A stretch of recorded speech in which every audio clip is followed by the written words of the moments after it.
Monster Hunter's difficulty has been a frequent topic of discussion, especially with recent titles, and even more so with the release of Monster Hunter Wilds. There were those who thought World was too easy when it came out, World players who thought Rise was too easy when that came out. Now everybody seems to think that Monster Hunter Wilds is, well, too damn easy. There's a lot of valid reasons why the series has gotten easier over the years for veterans and newbies alike. Sometimes it's as simple as just the game getting better in terms of quality and things actually start working the way you would think it would instead of being a little bit janky. So let's get right into that one.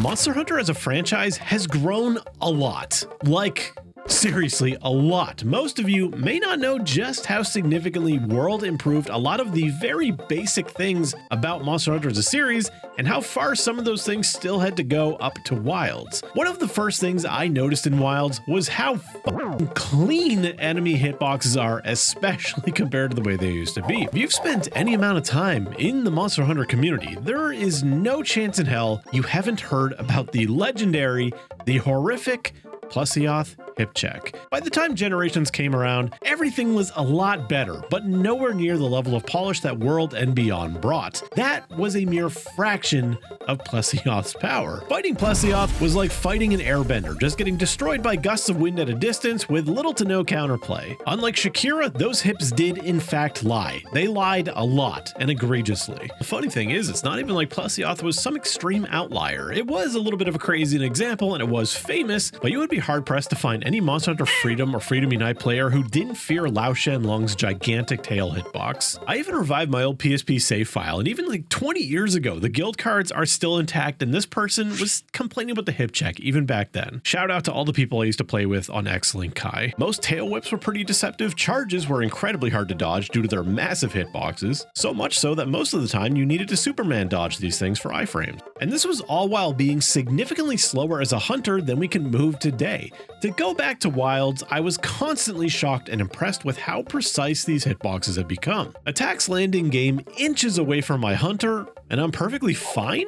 This is something that even World and Rise didn't necessarily prepare me for. In fact, they're so clean that a lot of the times I try to perfect dodge or counter something and I get a little bit sad that it just passed right over me and didn't hit me like it used to. That of course also means that a lot of things that would have smoked me before just aren't, and that's fantastic. Combine that with the immense amount of control focus mode gives us and just the general improved mobility across all weapons and the series as a whole, and this is a serious level of what I would call unfair difficulty just gone. Quality of life, one of the most important things you can add to any game that is constantly being developed and growing. However, it's generally not considered to be something that has a notable effect on a game's overall difficulty. But the thing about quality of life is you add enough of it and all those little bit of time savers and little tiny things start to add up to a meaningful change in difficulty. And typically games don't normally add a whole bunch at once. It's kind of something that's just trickled over time as they realize the pain points of the player base. However, when they moved into Monster Hunter World, the amount of quality of life that the series got going from Generations to World is ridiculous. I can't even name it all because like so many things just became normal after World that you kind of forget that it used to suck. For many of you that started in Monster Hunter World, which in the Western player base is most of you, you never really got to experience just how awful a lot of things were in the older Monster Hunter titles. They didn't really register as awful things to us because that's how they were for years. Like, I'm talking a decade, and you just kind of got used to and accepted the game for what it was. But if you did try to go back to one of the older titles after falling in love with Monster Hunter World, you might have just noticed a few little annoying things. Like perhaps it could have been the sun searing your flesh until you drank a cool drink, forgetting a hot drink, bringing your dual blades, and losing your entire stamina bar, losing a monster because you forgot Psycho Serum or paintballs, bouncing off a monster because you were just trying out a gun, you switch back to Blade Master, but oops, now you have no whetstones. Maybe trying to combine ammo for gunning, but oh no, you forgot your entire library of combo books and now it's all garbage. The list goes on, and it all happened moving into World. All of that stuff was just gone. And even though you might hear some grumpy ass veterans going back in my day as they begin to try to explain to you how bringing pickaxes and bug nets was the pinnacle of the Monster Hunter series and that it brought them such a sense of euphoria that it cured their erectile dysfunction, I think we can all agree the series is a lot better without this shit. Now, I can concede that some aspects of Monster Hunter have maybe lost some of their meaning, or they're just not as important as they once were. Things like item preparation. Now you can just get a lot of important things from the environment around you, especially things like cool drinks and hot drinks in wilds. Then there's something like tracking. You would think that paintballs and psycho serums and learning a monster's shadows wouldn't be as impactful as a field guide that you can fill out and learn monsters through this way. But for some reason, I find this doesn't give the same kind of hunter-like satisfaction. Then there are other aspects like capturing. Once upon a time, you had to learn the monster's physical tells to learn when it's capturable. Not every enemy had a telltale limb. Some of them had simple signs like a Plesios's back fin would go down. Whereas nowadays, we get a skull on the minimap showing clearly they are capturable or near dead. Is that a bad thing? Absolutely not. Failing capturing missions because you accidentally killed something or you just didn't even know it was a capture mission in the first place was one of the worst feelings in the series. And these sorts of things are really things that mostly punish newer players who lack the knowledge to prepare properly,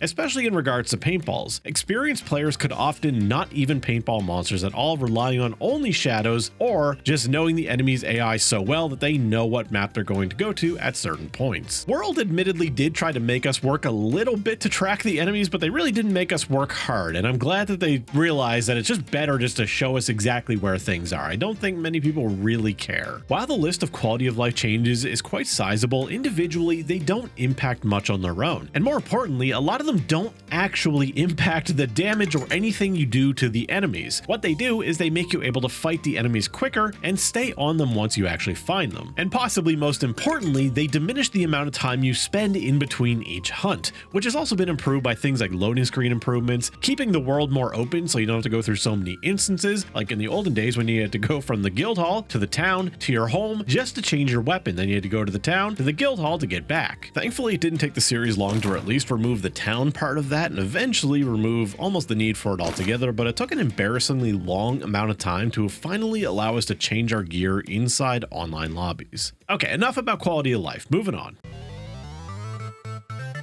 Now let's talk more substantial things, completely new features. These are a big draw to every new Monster Hunter game, and quite frankly, any game or franchise that grows. Monster Hunter has seen numerous mechanical changes and additions over the last 2 decades. Sometimes they have a drastic effect on the game's difficulty. Monster Hunter 4 had aerial attacks and insect glaives, absurd mounting capabilities. Monster Hunter Generations had hunting styles, particularly Valor style, that made the game way easier, especially if you chose to play a select few weapons. Monster Hunter World had the Clutch Claw, Turf Wars, Endemic Life, mantles, custom weapons, and weapon augments. Seriously, World added a ton of shit and not just quality of life. Then Monster Hunter Rise had wire bugs, silk binds, more endemic life, possibly most importantly of all, a new mounting system that turned dangerous situations where multiple enemies were in the same little map as you into a bonus. Now, a monster entering the map with the monster you're fighting means you get to do a bunch of free damage to it and get loot from both of the monsters. And now with Monster Hunter Wilds, we have focus mode and the wound mechanic that goes with it, dual weapons, and a Palico that is actually a fully stocked and decked out ambulance on crack. All of these mechanics made the respective games, and even subsequent games in some cases, substantially easier in their own way, especially when you abuse the mechanics to their fullest extent. However, focus mode is such a ridiculous feature because it drastically reduces the burden of execution with many of the weapons we have, especially the slower and more precision-based ones like Greatsword. Is this a bad thing? Absolutely not. Why would anyone say it is? It is good to have weapons that have higher skill expression, but honestly, I don't think focus mode changes that in a bad way. Focus mode feels like such a natural progression in the series, and I love the mechanics so much that I find it really hard to imagine going backwards to one of the older games. Now, as for the Palico, I don't know what the f*** they were smoking when they cooked this thing up in the kitchen. I'm an experienced player, but I also get a little reckless sometimes, and I take unnecessary hits. Of course, being greedy for damage, but honestly, that doesn't even really matter in Wilds. Our Palico trembles with excitement at the thought of the next opportunity it has to biff a Vigor Wasp into our faces. Take a little bit too much damage and accidentally die? Oh, it doesn't matter, because your Palico most of the time is just going to resurrect you. And on top of that, you're invulnerable for the whole animation, and most of the time, it's just going to drop another Vigor Wasp on your face the second you come up from being downed. And it's not even like you have to focus your Palico into healing. This Palico just does pretty much everything each individual role from Generations Ultimate did. It has Plunder Ring, it can lay down shock traps, it can put down flash cages, and it can even still DPS just like you would expect it to do. And this is just what we have in the high rank version. God knows what it's going to get in more upgrades whenever they release the expansion for this game. Like seriously, if you want to make the game a lot more challenging, just disable your Palico. And I didn't even mention the fact that it also just auto cleanses every status effect you get. And I find this Palico is way more timely with everything than any other Palico we've ever had. And I feel like I kind of blew past focus mode, but honestly, it is probably one of the most significant mechanics we have ever gotten. And it's not like Monster Hunter 4 mounting, where Insect Glaive was incredibly overpowered with it and could basically just make a monster writhe on the ground screaming for its life alert button until it finally gets put out of its misery. No, this is a mechanic that benefits literally every weapon. I would say some benefit more than others, like Greatsword. I personally think that is probably the biggest beneficiary of it, and ranged weapons, they kind of always had it in their own way, just not with the wound mechanic aspect of it. That's obviously entirely new, but they could always aim exactly where they wanted to. And none of this has even directly mentioned the ever-growing list of buffs and additions to each individual weapon and their kits. At one point in time, counters didn't even exist in the Monster Hunter series. Then I believe it was guard points in Monster Hunter 4 that introduced our first official counter type attack, and in World, we saw even more weapons gain counterattacks, most notably Longsword, which became very famous for it, a weapon which previously had no defensive option other than just somewhat quick mobility. Then Rise introduced even more counters through Silk Binds, even allowing defenseless weapons like Hammer and Light Bowgun to have access to counters. Now in Monster Hunter Wilds, almost every weapon has some form of perfect guard, counterattack, or offset attack. Some weapons like Greatsword even have multiple options, where previously Greatsword guarding was an absolute last resort, but now with perfect guard it's a lot more of a viable option, although you'd much rather just do an offset attack if you can. Monster Hunter Generations showed us just how overpowered it can be when almost every weapon has a counterattack, because Valor Style in Monster Hunter Generations Ultimate was so incredibly broken, especially on weapons like Heavy Bowgun and Greatsword. Then of course we gotta bring up Focus Mode again, because Focus Mode makes guarding more viable than it's ever been before. Now we can actually aim our guards around a lot easier than we ever could, and now with perfect guard there's a lot more of a reason to. Now if these were just defensive options and they didn't have powerful counterattacks attached to them, this would be a lot different. It wouldn't be such a huge impact on difficulty in the slaughtering the monster sense. It would just make us survive a little bit better. But on top of negating damage almost entirely in most cases, we also get to hit them back with extremely powerful attacks. We always knew this with Charge Blade with Guard Point SAEDs. Now we get that almost same level of satisfaction with almost every single weapon, and you know what? I love it. The good thing is these attacks, these counterattacks, perfect guards, offset attacks, they require you to know the monster pretty well. Sure, you might be able to get a couple lucky ones in here and there, but you gotta know your shit, and that's gonna take us into the next point. Okay, look, I don't care how much Devil May Cry, Dark Souls, Bayonetta bullshit you played before you tried Monster Hunter, but none of that really prepares you for this series. Chances are you, the dear viewer, started in Monster Hunter World, and you probably started getting your ass kicked by the likes of Pookie Pookie, Baroth, God forbid, even Great Jagras, if you sucked enough, and there's a good chance some of you probably did.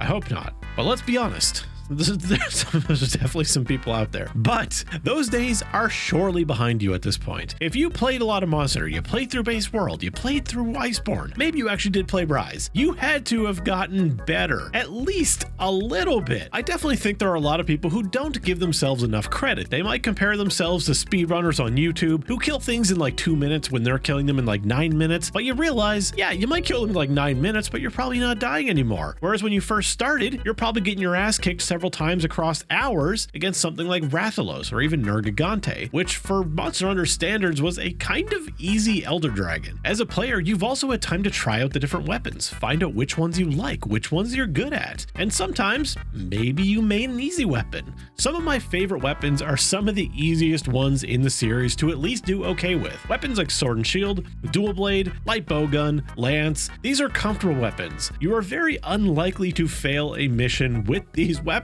but they're also incredibly fun, incredibly popular, maybe not for Light Bowgun. And if you're somebody who's complaining about the difficulty of the game and you're maining one of these weapons, then maybe stop. Maybe play a weapon that is a little bit more challenging. Because quite frankly, these weapons are kind of like a built-in easy button. If you want the turbo easy brain dead option, you pick bow. And I also love bow. I play a fair bit of bow, especially in Monster Hunter Wilds and Monster Hunter World. It's incredibly fun. But I also acknowledge that it's a weapon that's borderline pumping out heavy bowgun levels of damage while being incredibly mobile and having a counter attack attached to their dodge. Okay, and I do have one more thing. Let's talk about one of the biggest issues with Wilds right now. It's become almost a meme or a method of torture that every single time a new Monster Hunter game comes out, we are doomed to repeat the same goddamn thing. Base version comes out, it only goes up to high rank, as it always does and always has. People complain that the game is too easy, there's not enough content, there's not enough armor skills, there's not enough monsters, there's not enough of anything to make these people happy. Expansion/ultimate version comes out, so it's all sunshine and rainbows. They're happy, they love it, they want a new Monster Hunter after they've beaten that one into the dirt. New Monster Hunter comes out, oh, they go back to complaining. The simple explanation is we have a lot of new players to the franchise, and what they expect is for high rank to be the same level of difficulty as the very first time they ever did it, despite the fact that, like I mentioned earlier, they don't suck ass anymore. Probably. Some of you probably still do. But even so, you know how to build your characters properly, you know what armor skills to look for. It's never going to be the same challenge as it first was, since high rank was never meant to be the penultimate difficulty. Not only that, but in high rank, many monsters are missing their most dangerous attacks. Not to mention in the original Monster Hunters, the Gathering Hall, which was the only way to play online, was mandatory multiplayer scaling, whether you were single player or not, leading the game to be significantly more challenging for single player than it was ever intended. I'd like to think at this point I made it pretty clear that Monster Hunter has gotten a lot easier, but I think it is for pretty much all the right reasons. It's no surprise that Monster Hunter World is the game where it finally blew up in the West. Monster Hunter was always pretty successful overseas, but in the West, very, very, very niche audience. I think as Westerners, we have a really low tolerance for nonsense, and Monster Hunter was filled with a lot of nonsense. A lot of nonsense that made the game frustrating for people and also, quite frankly, wasted a lot of your time. And now with the modern series, there's really not many things to waste your time anymore, and as a result, the games have become a lot more enjoyable. But at the same time, I also acknowledge that the difficulty has gone down quite a bit. Now, as a veteran player, I didn't really notice a huge difference between Monster Hunter World and Monster Hunter Wilds. To me, World will probably always be the easiest Monster Hunter because the monsters were there wasn't really much challenge in the base game. And also, just having keyboard and mouse for the first time and having the ability to like have radio menus with hotkeys where I could just press like F1 then 1 to use a potion, that was huge. I think at this point the easy solution is just give monsters more HP. I think that the monsters are actually more aggressive and have more interesting attacks than they've ever had before, but again, thanks to our ridiculous roided up ambulance cat, it barely even matters. And the extra clean hitboxes make dodging easier than it's ever been before. For myself and other people who've been playing for a long time, it's really hard for these games to give us the challenge that we used to get. Some of us have just been playing for way too long, and the tools they keep giving us make the game easier and easier almost exponentially. But you also got to recognize that it's really hard for them to ever give us that challenge back without completely alienating newer players. You can try to ease them into it, but that's also kind of what the games already do. That is what low rank and high rank is, and why they just won't give people the challenge they want once they actually know the series. When they started in World, high rank probably was as hard as master rank. For some, probably even harder. Now, my hope is that the expansion for Monster Hunter Wilds, whenever we get that, does prove to be a considerable challenge. I would like to think at this point that Capcom knows that they have everyone hooked. They really need their Monster Hunter fix, and the game's just a juggernaut. They can up the difficulty, and I really don't think it will drive people away as long as they limit that difficulty to master rank or G rank, whatever they decide to call it now.